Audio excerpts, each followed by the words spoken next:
So finally, after delays, this has arrived in stock in England. 9 days late, which I can't really mow. I've had worse than that. My record on a late Tamiya kit is 6 months. But that's another story. So it's an impressive sized box we've got coming out. It is impressive. Oh, and it's upside down.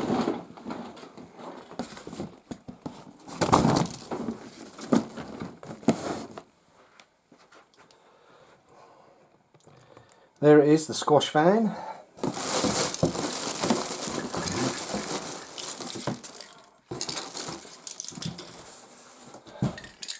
And paint. Got all the paint. What I'm going to do is get into a more comfortable position and we'll see what's inside the box. But what I'm going to say about this squash fan, which is the GF02, is this a sort of replacement for the old WR01 Wild Dagger and you know, twin detonator or dual hunter? Because other than the wheelbase, it's width-wise, length-wise, I don't think it's too far off. But still, let's get set up and see what's inside the box.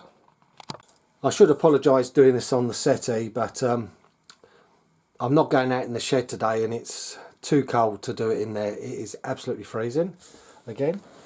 So let's have a look. Oh, let's have a look at the side.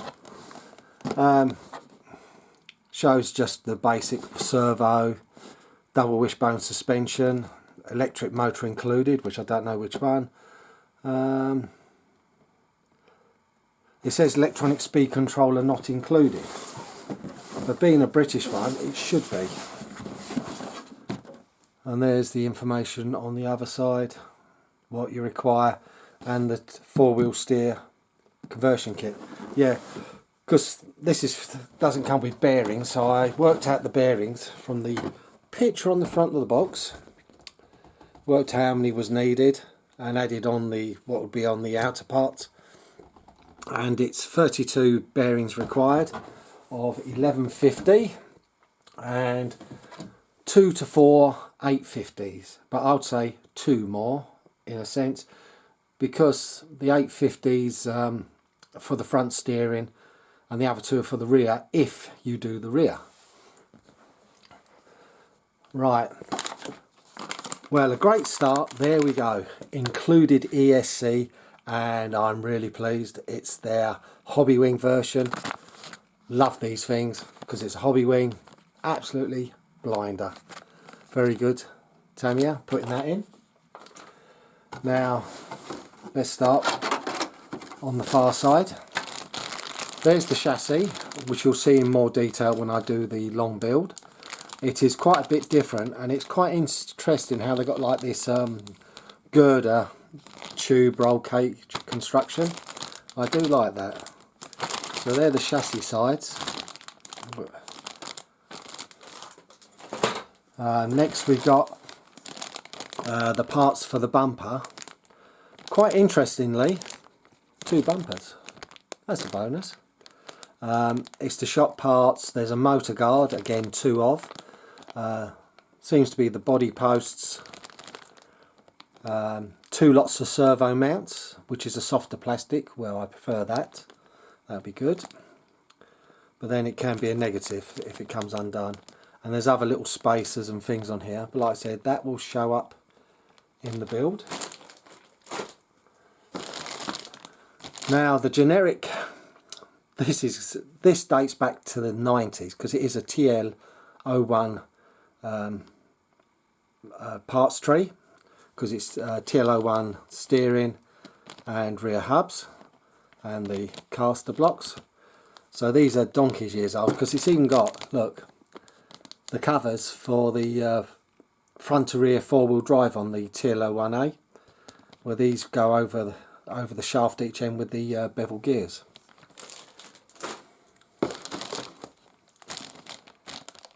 And we get 2 sets, so that's pretty cool.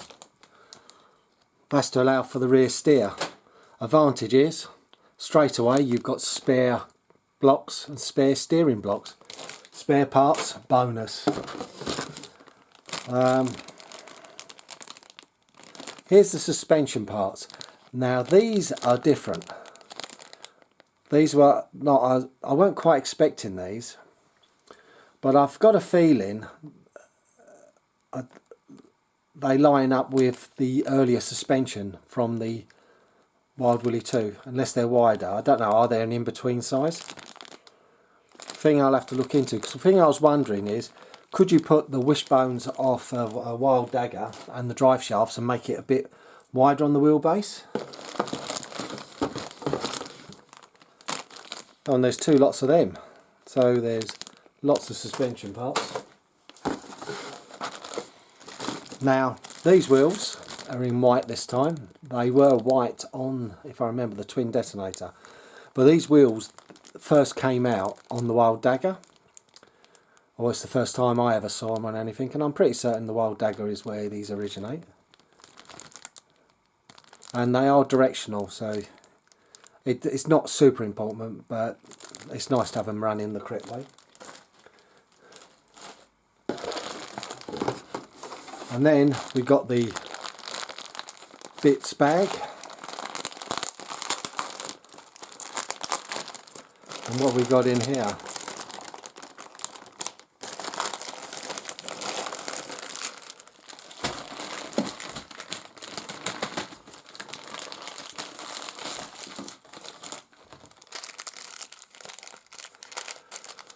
Well, look at all them, which will just go to waste, like I said. And I keep some, but I have very little use for these plastic bearings and all that. Try and do it in order. Bag A, you've got your bevel gears. And what's interesting, this is an upgrade if you know about it.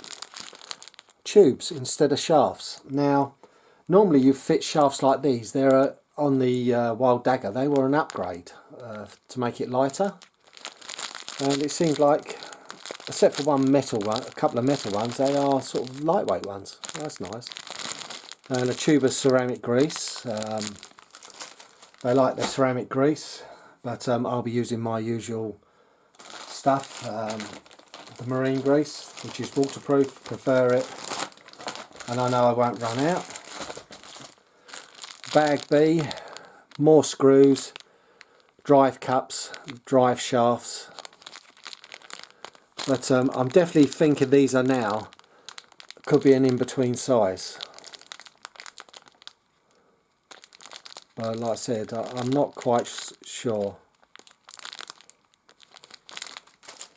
And then you've got bag C.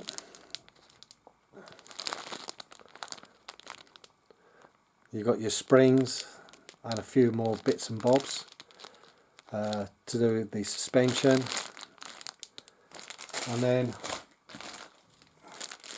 we've got this bag, which is extra parts. So this has got the extra parts is if you require four-wheel steer. I don't think I'll go that way, but on the good side, at least you've got extra front drive shafts. But I'll do some measuring and I'll see what they measure up to.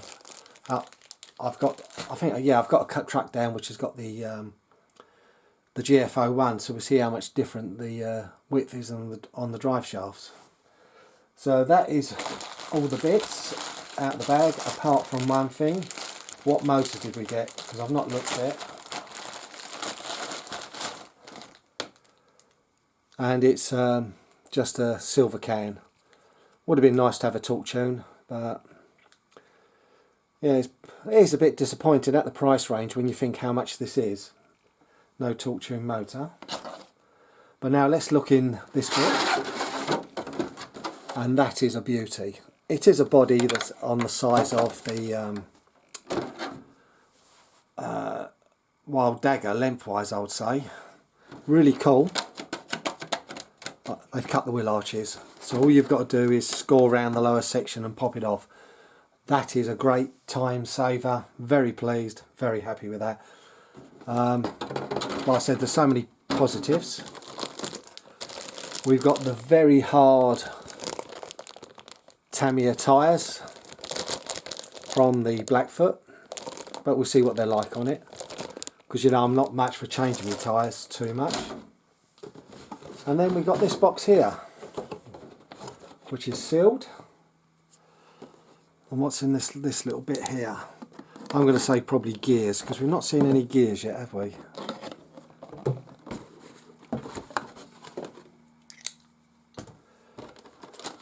First things out, steering parts. You get 2 servo arms for doing the dual servo, and then the parts. That part probably you can upgrade because it probably matches the GF, or the GF01, and there is an alloy part for it, but I'll have to look into that more. But the good thing is at least you've got some spare parts for the servo saver already, if you stick to 2-wheel steer.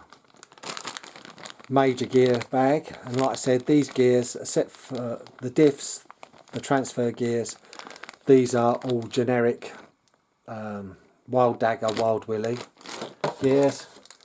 It's these ones. These are the wheels they use in like the King Yellow and things like that to make it longer wheelbase, and again they're using them in here, 2 each end, where the King Yellow uses 3 but all at one end. And that's it on those bits. So I'm impressed with the amount of parts. There is an incredible amount of bits and bobs in this. And let's go on to the last bit.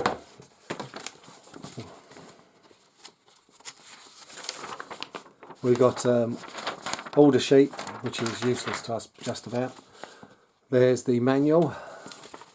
You'll see poignant bits when I do the build.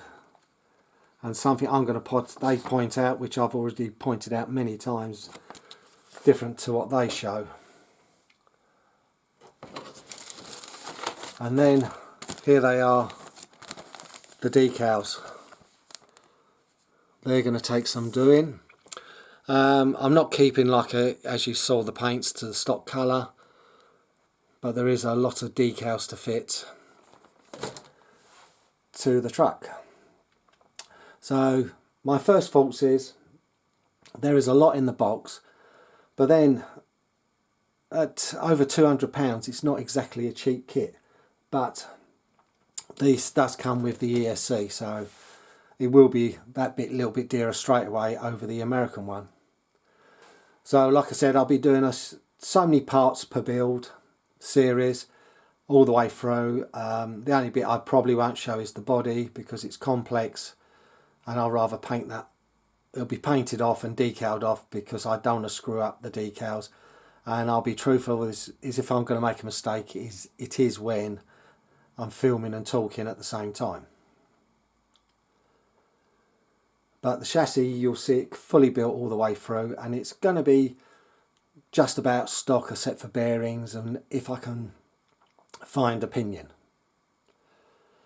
But this is the unboxing of the GF02 squash van, and is it a replacement for the WR01?